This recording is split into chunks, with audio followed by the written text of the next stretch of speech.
2000년대 초반에 군대를 다녀오고 이제 복학을 해서 학교를 다니고 있는데, 서울에서 학교를 다니고 있을 때 지하철을 탈 때마다 지하철에 큰 광고판의 카피 중에 지금도 기억에 남는 그 광고가 있습니다. 이거 기억나면, 이 카피 기억나면 아재 아닌가 이런 생각이 들 텐데, 카메라 광고였어요. 혹시 아십니까? 모르신가요? 다행히 모르시는. 저도 원래 몰랐다가 자세히 보니까 기억이 나더라고요. 임 지사님 모르세요? 모르실 리가 없는데, 이거 엄청 유명한 카피였는데, 캐논 카메라 그 광고인데, 기록은 기억을 지배한다. 자세히 안 보이나요? 기록은 기억을 지배한다. 라는 광고 카피였는데, 저 남자 카피는 제가 잘 기억이 안 나는데, 저 여자분이 누워가지고 있는데 사진이 막 널브러져 있는, 그게 지하철 탈 때마다 저 카피가 아주 인상적이었습니다. 기록은 기억을 지배한다. 저게 무슨 뜻일까 하면서 이제 계속 걸어갔던 생각이 나요. 지금도 저 명제를, 저게 출처가 어딘지도 모르는 사람들이 막 씁니다. 여러분, 기록을 강조하는 사람들이 항상 쓰는 말이에요.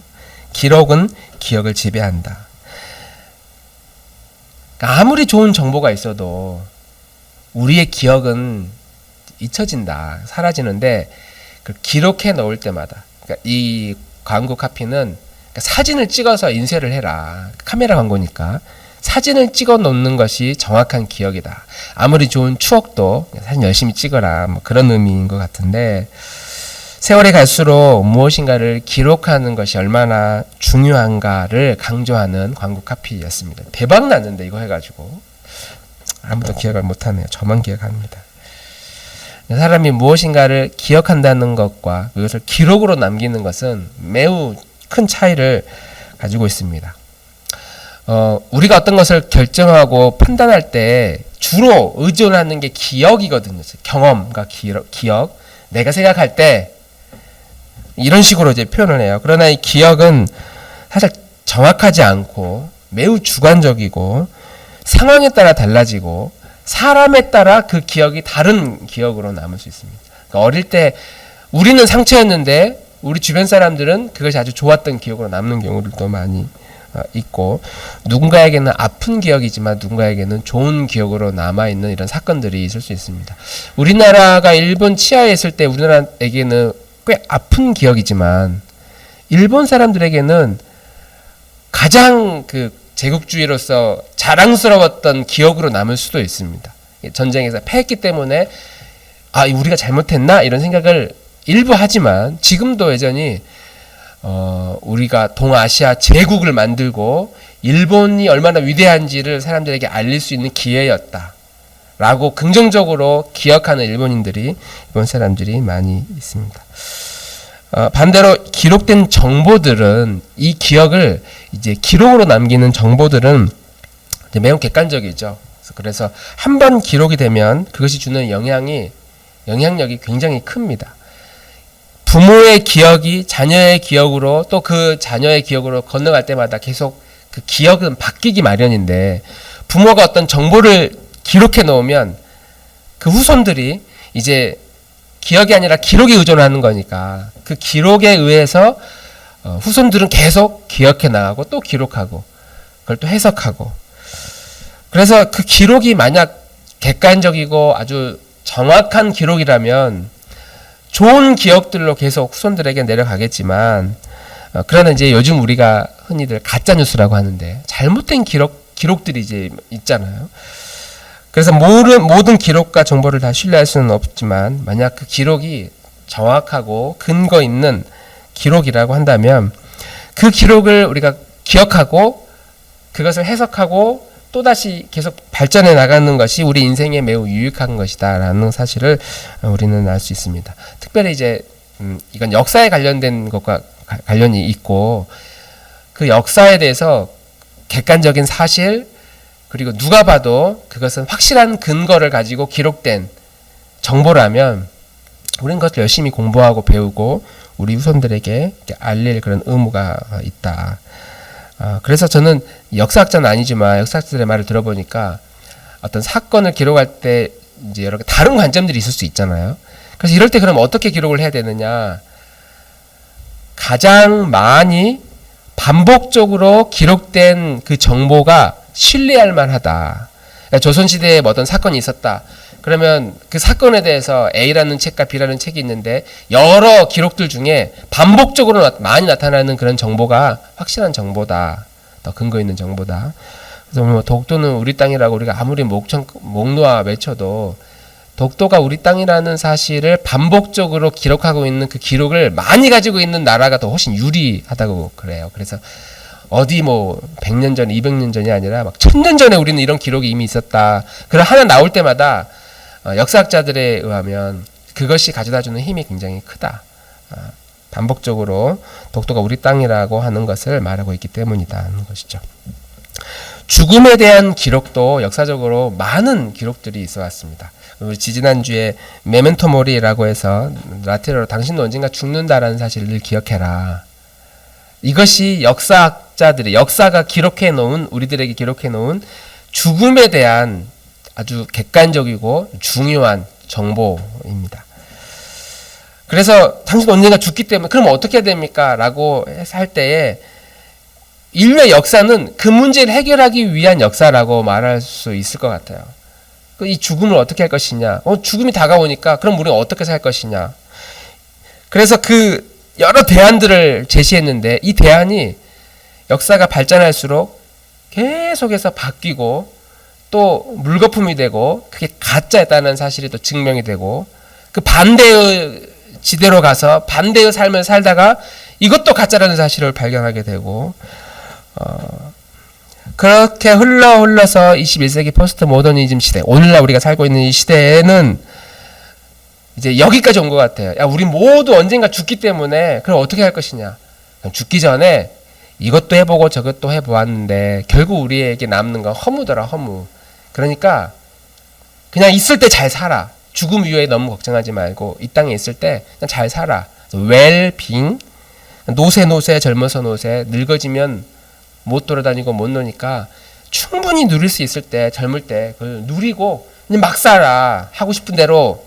이게 요즘 이 포스트 모던 시대에 우리가 살고 있는 시대에 아주 강력한 죽음에 대한 견해라고 말할 수 있습니다. 대부분 다 그렇게 생각하고 이게 대세니까 너무 죽음 이후에 고민하지 말고 그냥 느껴지는 대로 막 살아라. 그렇게 말을 하죠.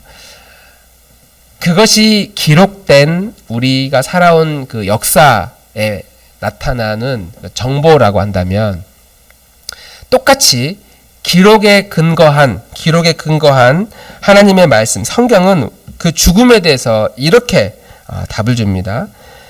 당신도 언젠가 죽는다는 사실을 기억해라. 우린 다 죽는다. 그러나 그것보다 더 중요한 것은 우리가 기억해야 될 것은 그 죽음, 다 죽는다는 것이 당연하다고 하는 이 명제를 깨트리는 분이 있으니 2000년 전에 오신 그리스도께서 이 죽음의 문제를 본인 스스로 그 숙제를 풀어버리셨다. 죽음의 문제를 해결하시고 다시 부활하셨다라는 사실을 기억해야 된다. 그러니까 죽음은 어쩔 수 없이 받아들이는 문제가 아니라 극복할 수 있는 문제다라는 기록이 오늘 우리가 읽은 누가복음 말씀에 또 사복음서에도 나오고 있습니다. 그래서 우리가 지금 나누고 있는 이 빈 무덤 이 사건은 예수님께서 살아생전에 우리에게 어떤 약속을 하셨는가라는 사실을 우리는 기억해야 된다. 약속된 그 말씀과 기록된 그 말씀이 우리에게 무엇을 말하고자 하는지를 기억하라는 것으로 우리에게 교훈을 주고 있습니다. 2000년 전에 예수님께서 이 땅에 공생애의 삶을 사셨을 때의 이스라엘은 매우 혼란스러운 상황이었습니다. 유대인으로서 국제적으로는 고립돼 있고 억압을 받고 지배를 받고 있는 시대였고 서민들은 먹고 사는 문제조차 해결할 수 없는 시대였기 때문에 이때에 등장하신 예수님의 가르침은 거의 한 줄기의 빛과 같이 저분의 가르침대로만 살면 뭔가 이 고단한 인생이 좀 풀릴 것 같다 라는 기대를, 라는 소망을 이스라엘 그 서민들, 그 피지배 계급 사람들에게 아주 강력한 영향을 주었다. 특히 사회적으로 무시받았던 여자들, 장애인들, 그 외국인들, 나그네들, 노예들, 어린아이들, 그러니까 이런 부류 사람들은 지금도 그렇지만 아무리 열심히 살아도 이 사회의 유리천장을 뚫을 수가 없잖아요. 당시에도 그랬는데, 그 소망 없고 빛도 없는, 우리 오늘 이따 예배 끝나고 한번 불러보려고 하는 이 찬양의 가사처럼 소망 없고 빛도 없는 이 어두운 세상에 이 오신 이 찬양의 가사와 같이 예수님이 그렇게 오셨다.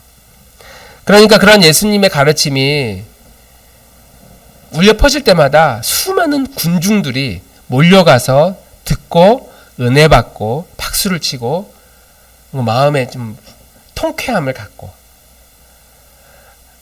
그렇게 큰 기대감을 갖게 됐는데, 그런 가르침을 주었던 분이 십자가에서 사형을 당하시고 죽음을 맞이한 이 사건이 뭔가 기대를 갖게 했던 기대를 가졌던 이스라엘 백성들에게는 큰 충격이었다는 것이죠.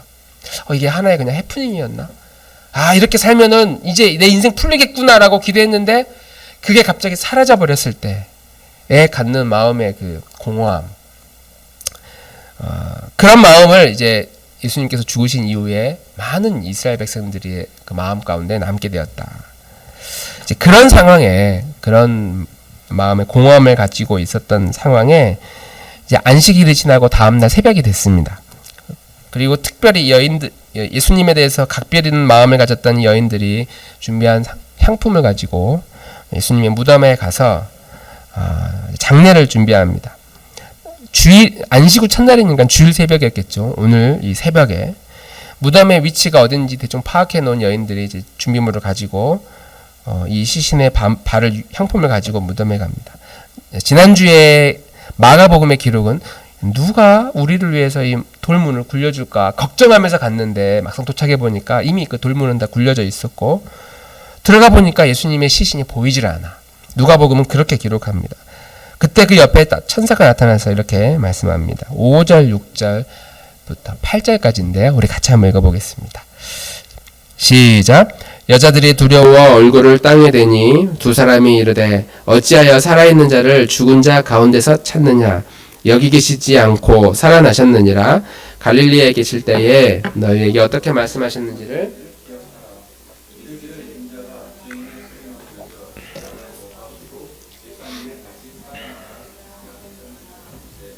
그들이 예수의 말씀을 기억하고, 아멘. 오늘 천사가 나타나서 예수님의 제자에게 이렇게 이야기를 합니다. 야, 기억해봐라. 갈릴리에 있을 때 예수님이 너에게 뭐라고 말씀했는지 잘 생각해봐라.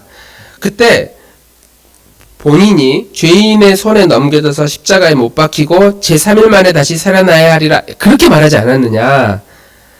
그러니까 이 말을 듣고 보니까 여인들이 이제 생각이 난 겁니다.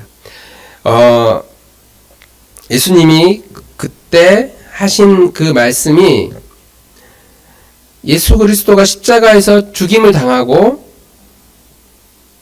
그렇게 장례를 치르게 된 이 사건이 그냥 잘못해서 아니면 어떤 우발적인 사건으로 죽임을 당한 게 아니라 이미 계획된 거였다. 자기 죽음에 대해서 미리 말했고 실제로 그렇게 죽었고, 그렇기 때문에 그 말씀, 본인이 살아날 것이라는 그 말도 분명히 이루어지지 않겠느냐. 그렇게 이제 하나하나 추적해 보니까 예수님의 이 죽으심이 머리로 생각하면 죽었으니까 이제 끝났다. 이게 이해할 수 없는 사건이고, 일반적인 상식이라면 이 세상의 힘에 의해 이 이스라엘 백성들이 마음에 가지고 있던 이 기대감과 소망이 다 이제 박살나버린 사건인데, 사회적 시류에 의하면, 그 생각에 의하면. 그런데 예수님이 하신 그 말씀을 근거로 생각을 해보면 이것은 이미 예견된 사실이고 그것이 지금 이루어졌고, 그러니까 앞으로도 그 말씀대로 하나님의 말씀, 약속이 성취될 것이다 라고 하는 말씀을 이 천사가 지금 이스라엘 백성들에게, 여인들에게 하고 있다는 것이죠. 예수님이 살아있을 때의 공생의 시절에 이 소망 없는 백성들에게 하신, 제자들에게 하신 그 소망과 울림과 뭔가 기대감을 갖게 하고 가슴이 뛰게 하는 그런 메시지. 우리도 한때 이런 적이 있지 않습니까? 지금일 수도 있고 과거일 수도 있고 아니면 앞으로 우리가 이러한 삶의 새로운 각성된 시간들을, 그런 시간을 맞이하게 될지도 모릅니다. 큰 신앙에 대한 도전과 어떤 감격과 또 변화, 그런 날이 언젠가 나에게 좀 일어나지 않을까, 그런 기대를 좀 우리 하면서 살잖아요. 그렇잖아요. 나 그냥 이렇게 살다가 죽을 거라고 생각하지 않아요. 지금 내가 비록 믿음이 부족하지만, 내 신앙이 좀 연약하지만, 언젠가 어떤 일에 의해서 좀 뭔가라도 신앙의 어떤 큰 깨달음과 막 가슴이 뛰는 그런 도전과 이런 일들이 나에게도 분명히 일어나지 않을까. 그런 미래의 일이거나 지금의 일이거나 아니면은 과거에 내가 뜨거웠던 그 한때, 그것을 우리가 기대하며 살아가는데, 예수님이 고난을 당하시고 십자가에 죽으시고 나니까 지금 여인들은 그게 다 사라진 거거든요. 미래, 현재, 과거의 모든 일들이, 기억들이 다 잘못된 기억이었구나, 다 사라졌는데, 근데 오늘 천사들이 이 여인들에게 하는 말씀이 뭐냐면, 예수님이 지금 다시 살아나셨고 갈릴리로 가면 다시 그 예수님을 만날 것이다. 사실 이 내용은 마태복음과 마가복음, 요한복음 다 기록된 내용이거든요. 그런데 누가복음은 천사가 야 거기 가면 예수님 만날 것이다 이렇게 말하는 것이 아니라, 너희들이 따라다녔던 그 예수님의 말씀에 의하면 갈릴리로 갔을 때에 내가 너희를 다시 만날 수 있을 것이다 라는 그 약속을 예수님이 하지 않았느냐. 예수님이 하신 그 말씀을 떠올리게 하는 것으로 지금 하나님의 말씀을 전하고 있는 겁니다. 그러니까 천사가 하는 말이 아니라 예수님이 하신 이야기다. 하나님의 말씀이 생각나게 하고 기억나게 하신 것에 더 초점을 맞추고 있다라고 하는 겁니다. 그러니까 살아생전 예수님이 우리에게 뭐라고 말했는지, 우리가 그때 내가 은혜 받았을 때, 내 마음이 뛰었을 때, 신앙이 이런 거구나라고, 무엇인가 이렇게 살면 되겠구나, 마음에 뭔가 발견되게 했던 그 지점을 오늘 이 천사는 그 지점으로 돌아가서 기억나게 했다. 십자가에 못 박혀 죽으실 것을 말하면서 다시 부활할 것을 말하지 않았느냐. 그러니까 이런 관점으로 오늘 천사는 누가복음의 이 빈무덤 사건을 우리에게 말하고 있다는 것이죠. 바로 그런 관점으로 오늘 우리가 살아있는 동안 우리들에게, 우리가 어떤 곳에 우리의 시선을 집중하며 우리의 삶에 구체적으로 살아가야 되는지를 말씀하고 보여주고 있다라고 하는 겁니다. 주일 새벽에 돌무덤까지 찾아온 이 여인들은 예수님에 대한 좋은 기억들과 좋은 추억과 또 좋은 가르침이 아마 마음속에 있었을 겁니다. 그런 마음이 있었으니까 이 새벽에 무서운데도 사람들의 눈에 띄지 않도록, 여자니까 시신을 만지는 것도 불결한데 여자들이 가지고 있는 성경의 그 독특한 그 고대 사회의 그 불결하다고 하는 그런 이미지, 또 이 사회에 인정받지 못하는 그 힘이 없는 나약한 존재, 그러니까 이들 눈에 띄지 않기 위해서 이 새벽에 예수님께 가서 시신을 보고 장례를 치를 준비를 우리가 좀 해드려야 되겠다라고 하는 이런 좋은 마음들 가지고 찾아왔는데, 시신이 안 보이고 무덤은 엉망이 돼 있고, 그래서 여인들이 그 순간에 찾아온 이 수많은 혼란들, 우리는 좋은 마음으로 왔는데 이게 엉망으로 돼 있다. 거기서 오는 혼란들이 있을 때에, 그래서 4절에 이렇게 표현하죠. 그래서 그들이 이 일을 어떻게 해야 할지를 몰라서 당황하고 있는데, 이렇게 표현하고 있습니다. 당황하고 있는데, 이렇게 당황하게 되는 일들이 무덤 앞에 있는 여인들 뿐만 아니라 한 번밖에 없는 우리 인생 살아가면서도 우리는 무수히 많은 당황하는 일들을 만난다는 거죠. 계획한 대로 되지 않을 때, 열심히 준비했는데, 믿었는데, 기대와 소망을 갖고 열심히 달려왔는데 그 일들이 이루어지지 않고 다 엉망진창이 되어버린, 또 되어버릴 것과 같은 두려움, 그런 두려움에 지금 이 여인들의 마음과 이 땅을 살아가고 있는 우리들의 마음이 오버랩된다. 뭔가를 이제 선택을 해야 되는데, 내가 잘못 선택했구나. 우리 마음속에 이렇게 해야 될까? 저렇게 해야 될까?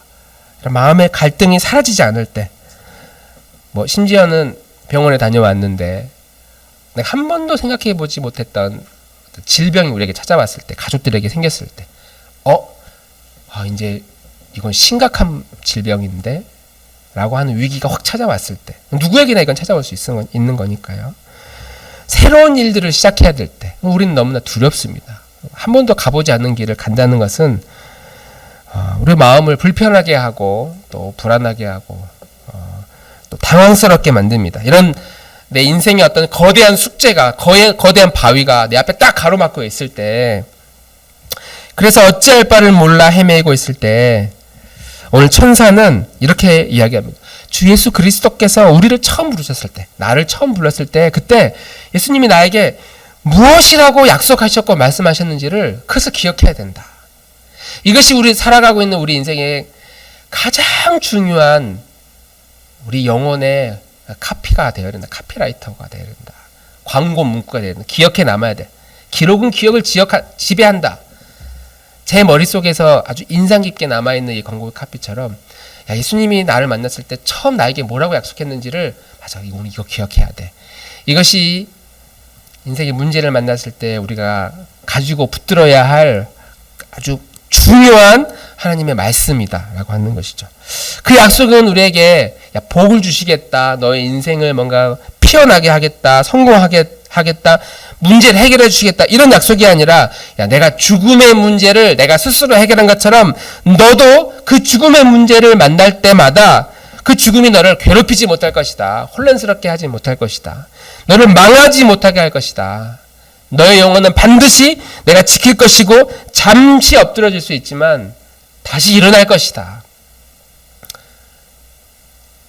이 약속을 하나님이 우리에게 이미 하셨고, 그 약속을 근거할 때에 며칠 지나면 예수님은 사흘 후에 부활하리라 이 약속을 주셨던 것처럼 우리는 언제가 될지 모르지만 바로 이 약속된 말씀처럼 반드시 회복될 것이다. 반드시 회복될 것이다. 누가복음에는 이렇게 약속된 말씀을 기억해야 된다라는 이 말씀을 반복해서 기록하고 있습니다. 마리아가 성령으로 임신했다는 사실을 처음 알았을 때에, 천사를 통해서 전해 듣게 되었을 때에 마리아가 그 말을 이제 믿게 돼요. 근데 뭐라고 표현하냐면, 당신의 말씀대로 이루어질 것입니다. 그래요? 내가 임신을 했다고요? 성령에 의해서 내가 아이를 갖게 됐다고요? 알겠습니다. 제가 그러면 믿음을 가지고 아이가 있다는 사실을 굳게 믿고 살겠습니다. 그렇게 표현하지 않고 당신의 말씀대로 그렇게 이루어질 것입니다. 말씀에 근거한 마리아의 이 믿음에 대한 표현을 하고 있습니다. 마리아가 임신했다는 사실을 알고 그의 친척인 엘리사벳이 마리아를 축복하면서 기도할 때에도 이렇게 이야기해요. 주께서 하신 말씀이 반드시 이루어지리라고 믿은 그 여인, 당신에게는 큰 복이 있을 겁니다. 하나님의 하나님께서 말씀하신 대로 반드시 이루어질 것입니다. 지금 이 여인이 그렇게 믿고 있는데 그 믿음대로 당신이 복을 받을 것입니다. 베드로가 밤새도록 고기를 잡았는데 한 마리도 못 잡았을 때에 예수님께서 오른쪽 깊은 곳을 향해 던져봐라 라고 할 때도 베드로가 했던 아주 유명한 고백이 있죠. 우리 같이 한번 고백해 보겠습니다. 시작. 시몬이 대답하여 이르되 선생님, 우리들이 밤이 새도록 수고하였으되 잡은 것이 없지만은 말씀에 의지하여 내가 그물을 내리리이다 하고. 내가 다른 것 이거 다 해봤는데 내 기억과 내 경험으로는 이거 안 되는 건데, 내가 나에게 하신 당신의 그 약속과 그 말씀에 의지해서 제가 한 번 더 해보겠습니다. 한 번 하고 안 되면 당신이 끝이야가 아니고 당신의 약속과 말씀대로 계속 한 번, 두 번 계속해서 해보겠습니다. 왜냐? 우리의 기억은 이거 아니라고 말하지만 하나님의 약속과 그 기억, 하나님의 기록된 그 말씀을 의지할 때 그것은 틀림없는 사실이기 때문에 이것이 오늘날 우리에게 주시는 하나님의 나라의 큰 소망이다라고 말할 수 있는 것이죠. 우리가 살고 있는 이 시대는 어느 때보다 우리가 각자 가지고 있는 우리의 경험과 우리의 기억에 의존하며 살아가고 있는 시대입니다. 특히 신앙도 우리의 기억에 의존합니다. 내가 해봤는데 나도 한때 그렇게 열심히 뜨거워져 봤는데 우리의 경험과 기억을 의존하는 시대예요. 하나님이 나에게 하신 객관적이고 확실한 말씀에 의지하기보다는 그 말씀을 들을 때에 별로 그렇게 감흥이 되지 않았어. 나도 그렇게 그 말씀 들어봤는데 읽어봤는데 나도 해봤는데 이것이 오늘날 우리 시대에 많은 사람들이 유행처럼 가지고 있는 신앙의 흐름이다. 그 적용하는 방식에 따라 그 말씀을 받아들이는 시대에 우리가 살고 있습니다. 그러다 보니까 우리의 인생이 어떤 문제들을 만날 때마다 계속 반복적으로 우리의 생각이, 내 생각에는 내 경험상 이것이 내 생각과 내 지식을 근거로 우리의 문제를 해결하려고 하는 이런 죄악된 경향성이 우리 안에 얼마나 많이 있는지 모릅니다. 이건 우리의 연약함이 아니라 성경은 그것을 죄의 본성을 가지고 있는 우리 인간의 모습이다 라고 말씀하고 있습니다. 그러므로 우리는 우리 인생의 문제를 만날 때마다 이 문제에 어떤 중요한 결정을 내리는 순간 아니면은 어떤 새로운 일들을 하게 될 때 아니면 내 어떤 새로운 어려움이 확 다가올 때 안개와 같이 해결되지 않는 문제들을 만날 때 그럴 때마다 우리는 이 여인들과 같이 두 가지를 해야 됩니다. 빈 새벽에 아무도 없는 그 새벽에 무덤을 향해 나아가는 그런 믿음 그리고 이 빈 무덤 안에서 그 무덤 안에 들어가 보고자 하는 그런 용기. 저는 이 여인들이 이 새벽 시간에 간 이 모습들이 아무도 눈에 띄지 않는 물론 여인들은 여성들이 함께 갔지만 아무도 눈에 띄지 않는 사람들이 나를 보지 않는 오직 나와 하나님과의 단둘이만 있는 그런 현장들로 끊임없이 나아가야 되는 이런 모습이라고 생각을 해봤습니다. 과연 나에게 그런 시간들이 있는가? 그런 모습들이 나에게 과연 있는가? 같이 신앙생활하고 함께 하나님을 믿고 이런 집단 안에 있는 집단의 믿음과 집단의 기억도 매우 중요하지만 그러나 나와 하나님 단둘이만 있는 그 시간들 제가 청소년들 사역할 때에 우리 중학생들에게 반복적으로 늘 했던 잠을 자기 전엔 10분 그 10분 안에 내가 어떻게 그 10분을 쓰느냐에 따라 우리 인생이 바뀔 수 있다. 그 10분 안에 핸드폰 하다가 잠들지 말고 10분 안에 10분 동안 5분 동안 엎드려서 하나님께 한번 기도를 해보자. 하나님을 찾아보자. 말씀을 읽고 묵상하고 주일에 들은 말씀이 어떠했는지를 마음에 되새김해보고 잠자기 전 10분에 우리가 끊임없이 하나님의 말씀을 기억하고 생각하고 하나님께 기도하는 그 단둘이 있는 그 시간들이 우리의 영혼을 얼마나 살리고 빛을 비추는지 모른다.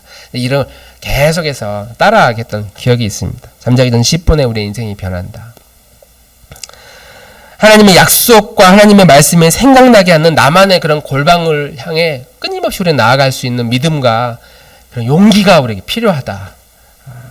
그리고 우리의 영혼이 있어야 할 그 장소가 바로 이 빈 무덤 그 앞에서 아무것도 없는 그 빈 무덤 앞에서 하나님의 약속이 기억나도록 생각나도록 천사가 야 하나님이 너와 함께 하시잖아 라고 아니라 하나님이 너와 함께 하겠다라고 하는 약속을 하나님이 하셨잖아 기억해봐 라고 하는 그 음성을 우리가 들을 수 있도록 그래서 우리가 우리의 인생을 돌아보고 또 일주일 동안 우리의 삶을 뒤돌아보고 오늘 하루를 돌아볼 때에 하나님이 나와 어떻게 하셨는지 그 흔적을 찾아보고 이것을 기록해보고 기록으로 남기고 이렇게 하나님의 약속이 단순히 기억에 의한 경험에 의한 신앙이 아니라 말씀이 생각나게 하고 그 말씀 기록된 말씀이 우리의 생각을 이끌어가도록 할 때에 우리가 이 땅에서 잠시 길을 잃을 수는 있다 하더라도 아주 엎드러지지 않고 우리의 영혼이 더욱더 풍성한 그런 믿음의 길